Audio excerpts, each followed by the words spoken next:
तो नमस्कार दोस्तों, मैं अभिमन्यु सिंह सीआर जोन से। और आज की एक इन्फॉर्मेशन है सीसीए कैंडिडेट के लिए। एक आरटीआई आया है और बहुत से यूट्यूबर ये कह रहे थे कि भाई ओपन में कैंडिडेट सीसीए वाले जाएंगे नहीं। और इसके ही रिगार्डिंग एक मेरे ही ग्रुप का एक लड़का जो है, जो कि सीसीए के कैंडिडेट है, उसने एक आरटीआई लगाया था डब्ल्यूआर रीजन को, जो कि उसका एक रिप्लाई आया है। और बहुत फास्ट प्रोसीजर चल रहा है आजकल भाई रेलवे का। मैं आगे बने रहिए इस वीडियो में, पता चल जाएगा कि हाँ वो कितना फास्ट प्रोसेस आया हुआ है। उसमें बहुत कुछ डिटेल से क्वेश्चन किया गया है। तो उस क्वेश्चन के अनुसार मैं उस लड़के का नाम बता दूं कि वो लड़का कोई और नहीं, वो राहुल यादव है। मेरे ही ग्रुप का एक कैंडिडेट है और बहुत सही लड़का है, और उसने काफ़ी अच्छी तरह से क्वेरी की है डब्ल्यूआर रीजन के साथ। तो उस क्वेरी के पास चलते हैं, अच्छे से समझते हैं कि हाँ रेलवे ने आखिर क्या जवाब दिया है। आइए चलते हैं। तो ये है भाई वही आरटीआई है, देखो कि जो कि ये डब्ल्यूआर रीजन से है। आप वेस्टर्न रेलवे से आपका आरटीआई का रिप्लाई आया हुआ है। और देखो ये रिप्लाई जो है 23/4/2026 को आया हुआ है। और इसको देखिए लगाया कब गया था, इसका भी डेट ये मेंशन है कि ये देखिए यहाँ पे 20/4/2026, मात्र 3 दिन में इस चीज़ को क्या है कि इसका रिप्लाई भी दे दिया गया। बहुत ही बड़ी मतलब कि क्या है कि फास्ट प्रोसीजर आप लोग देख सकते हो। और यहाँ पे है जो ये राहुल यादव के द्वारा लगाया गया है। पहला क्वायरी है कि भाई देखो, क्वेश्चन है how many CCA candidates for CEN 01/2019 were selected based on the UR cut off. ठीक है, यूआर कट ऑफ के द्वारा कौन से मतलब कि कैंडिडेट हैं सीसीए वाले, कितने थे जो मतलब कि पास आउट हुए हैं और सेलेक्टेड हुए हैं। तो देखो भाई यहाँ पे साफ साफ आरटीआई में बता रहा है कि 55 कैंडिडेट जो थे वो सीसीआर के यूआर का कट ऑफ मतलब कि उन्होंने क्या है क्रॉस किया है। समझ पा रहे हो आप। सेकंड क्वेरी क्या है कि how many CCA candidates for CEN 01/2019 were selected under the respective reserve quotas OBC, SC and ST। कहने का मतलब ये है कि भाई ये क्वेरी में ये है कि कौन से वो सीसीए कैंडिडेट, कितने वो सीसीए कैंडिडेट्स थे जो कि रिज़र्व, जो कि वो ओपन की बात हो रही है कि रिज़र्व कोटाज का वो ओबीसी SC ST का जिन्होंने सीट लिया है। तो यहाँ पे देख लो, यहाँ पे ओबीसी में 539 कैंडिडेट जो थे जिन्होंने ओपन का ओबीसी का सीट लिया। कौन से, ये सिर्फ एक रीज़न का बात है, ये सिर्फ और सिर्फ डब्ल्यूआर रीज़न का बात है। दूसरा SC कैटेगरी में 227, ST में 130, ये आप लोग देख सकते हो। और पॉइंट नंबर 1, ये तीसरा पॉइंट ये है कि how many times was the CCA panel for CEN 01/2019 released panel 1 या 2 एंड 3। कितने पैनल मतलब कि क्या है कि इसमें दिए गए थे, मतलब कि टोटल क्लियरिफाई करने के लिए जितने भी कैंडिडेट थे, जितने भी थे उनको मतलब कितने पैनल में मतलब कि सॉर्ट आउट किया गया था। यही थे क्वेरी। आते हैं होम स्क्रीन पे। तो जैसा कि आप लोगों ने वो आरटीआई का रिप्लाई देखा, उस आरटीआई के रिप्लाई के अनुसार हम जहां तक ये देखें कि हाँ अगर एक सीसीए कैंडिडेट है वो ओपन में जा रहा है तो उसका क्राइटेरिया क्या होगा। तो अगर हम देख लेते हैं कि अगर अनरिज़र्व कैटेगरी का जो कि यूआर का अगर वो सीट ले रहा होता है, अगर मैंने पहले भी इस बारे में डिस्कस कर रखा है कि अगर उसका 75 बन रहा है, 75 पे मेरिट बन रहा है, जहाँ तक कि मैंने नॉर्मल कैंडिडेट के लिए मैंने ये बताया है कि हाँ अगर आपका 65 से 68 प्लस अगर आपका रो मार्क्स बन रहा है तो आप बिल्कुल तैयारी कीजिए पीईटी का।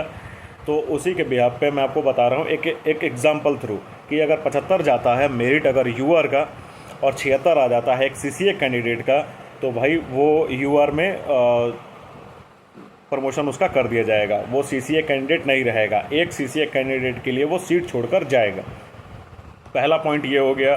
दूसरा पॉइंट ये है कि कैटेगरी वाइज, जिस तरह से आपने कैटेगरी वाइज देखा कि हाँ कैटेगरी वाइज भी कैंडिडेट जैसे कि गए। और ये मैं याद रखो, जो कैंडिडेट मुझे शुरू से फॉलो कर रहा है, सबसे पहले मैंने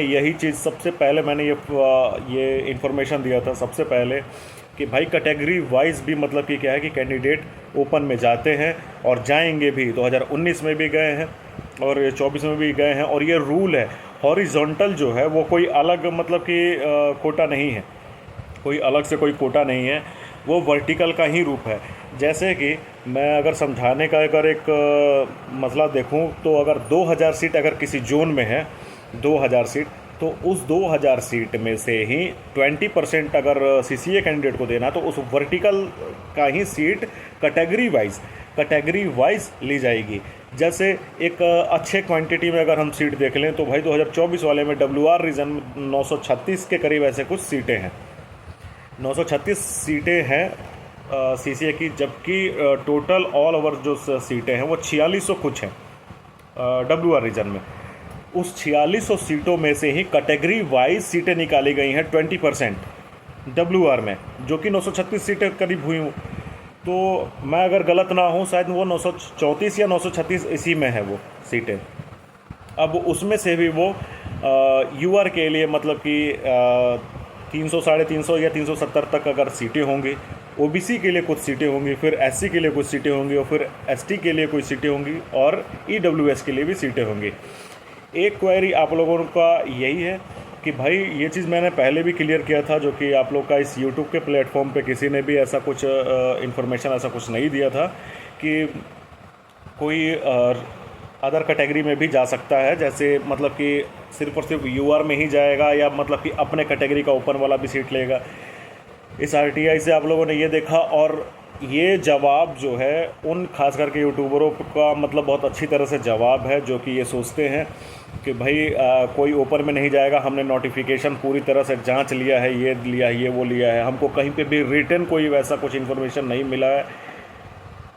इन्फॉर्मेशन अगर वो रेलवे अप्रेंटिस एक्ट अगर वो यूट्यूबर अगर पढ़ें तो उसको उनका जवाब भी मिल जाएगा, उसका वो जवाब भी मिल जाएगा। प्लस में अगर हमको पूर्ण रूप से अगर कुछ ज़्यादा जानकारी चाहिए तो उसके लिए ये एक्ट बना हुआ है, ये एक्ट बना हुआ है राइट टू इन्फॉर्मेशन। हम अपने गवर्नमेंट से, चाहे वो कोई भी सेक्टर हो, हम उससे हम अपना जवाब ले सकते हैं किसी भी क्वेरी का, और ये हर एक पब्लिक का मतलब कि ये हक बनता है। और इसी को अगर कुछ महान अनुभव जो लोग हैं उनको अगर ये भी कोई तो कुछ कहते हैं कि हाँ ये आरटीआई का इन्फॉर्मेशन भी मतलब कि क्या है, ऑफिशियली नहीं है। अगर भाई अगर उस ऑफिसर ने अगर सुन लिया ना, और सामने आकर अगर तुमने उसके सामने बोल दिया, तुम्हारी मतलब कि औकात दिखा देगा वो। राइट टू इन्फॉर्मेशन को तुम ऑफिशियल न्यूज़ नहीं बता रहे तो तुमको वो औकात तुमको दिखा देगा। तो कहने की बात वही है कि ओबीसी का कैंडिडेट अगर मान के चलिए अगर 72 अगर उसका मेरिट बनता है ओपन कैटेगरी में, और सीसीए कैंडिडेट अगर 72.5 भी लेके आ जाता है ओबीसी का, तो वो ओबीसी के ओपन सीट में गिना जाएगा, वो सीसीए का सीट छोड़ देगा। उसी तरह से एससी में भी है, एसटी में भी है, ईडब्ल्यूएस में भी है। आप लोगों ने एक और चीज़ देखा कि दूसरा कॉलम जो था उसमें कैटेगरी वाइज ओबीसी, एससी और एसटी था, ईडब्ल्यूएस नहीं था। तो कुछ लोग ये सोचेंगे कि सर ये जो ईडब्ल्यूएस का था इसमें क्या कोई रूल नहीं होता क्या? भाई बिल्कुल रहता है। मुद्दा ये है कि हम क्वेरी क्या डालते हैं। हमने अगर राहुल ने अगर ईडब्ल्यूएस भी डाला होता तो ईडब्ल्यूएस का भी वो डाटा दे देता, डब्ल्यूआर रिजर्व बिल्कुल देता, तो क्योंकि उसके पास डाटा है। तो वो हर एक कैटेगरी जो है अपना ओपन का सीट ले लेगा। अब बचता है कि तीसरा वाला पॉइंट जो है कि उसने ये क्वेरी जो डाली थी कि भाई वो तीसरा पैनल मतलब कि जो बच जाते हैं तो 2019 वाली वैकेंसी में वो कितने पैनल में मतलब कि क्या है कि ज्वाइन किए थे, कितने पैनल उनके आए थे। तो इसके लिए रेलवे का मतलब कि कोई एग्जैक्ट मतलब कि उसके पास कोई इन्फॉर्मेशन नहीं है कि हाँ भाई कितने पैनल उसने वो किए थे।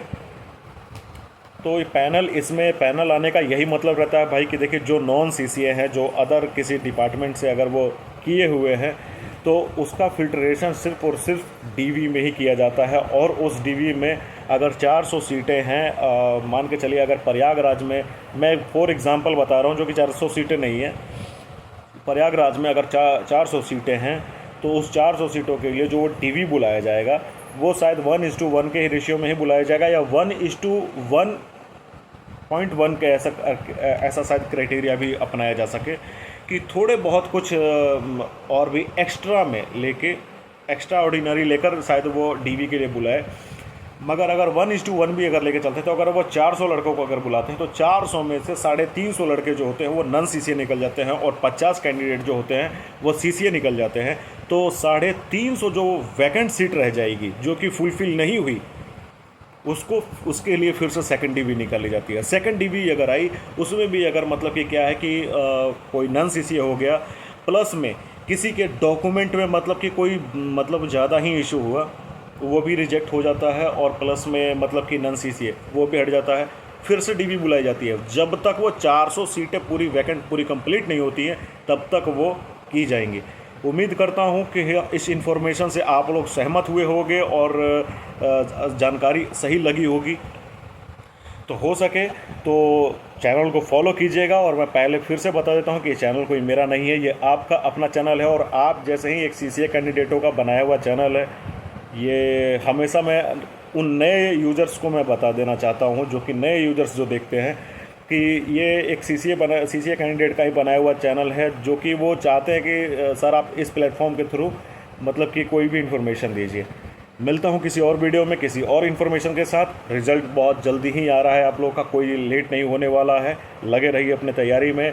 और एक बात फाइनली लास्ट एक यही चीज़ मैं क्लियर कहूँगा कि सुनिए, अगर आप लोग का अगर 60 भी आ रहा है, आप पूरी तरह से कन्फर्मेशन के साथ हैं कि हाँ मेरा ज्वाइनिंग हो जाएगा, मगर कभी भी समय से पहले खुशियाँ बहुत ज़्यादा दिक्कत कर जाती हैं। ये मैं शुरू से बताते हुए आ रहा हूँ और अपने ग्रुप के बच्चों को भी बताता हूँ कि आप अपने स्टडी को कभी भी मत छोड़िए, कभी भी अपने स्टडी को मत छोड़िए। स्टडी आपके लिए सही है, आपका एक बैकअप प्लान वही 2025 वाला वैकेंसी है, उसके लिए तैयारी में हमेशा लगे रहिए। भगवान ना करे कि अगर किसी माइनर इशू के कारण नंबर आपके सही हैं, मगर कुछ डेट ऑफ बर्थ या डॉक्यूमेंट वेरिफिकेशन में कुछ लेकर चाहे कुछ ना कुछ एक ऐसा इशू हो गया, मेडिकली भी चाहे डॉक्यूमेंट्स ऐसा कुछ इशू हो गया कि आपने कुछ डेट मेंशन सही नहीं किया हो, आपका कुछ डॉक्यूमेंट में गलती हो, अगर आपका कुछ रिजेक्शन में चला गया तो आपकी फिर ज़िंदगी बर्बाद हो जाएगी। क्योंकि जो आपने 60 नंबर लेकर आए हैं अपने सीसीए कैंडिडेट होने के नाते, वो 60 नंबर आप इस 2025 वाले में नहीं लेकर आएंगे, क्योंकि 2025 वाली के लिए टाइम है नहीं।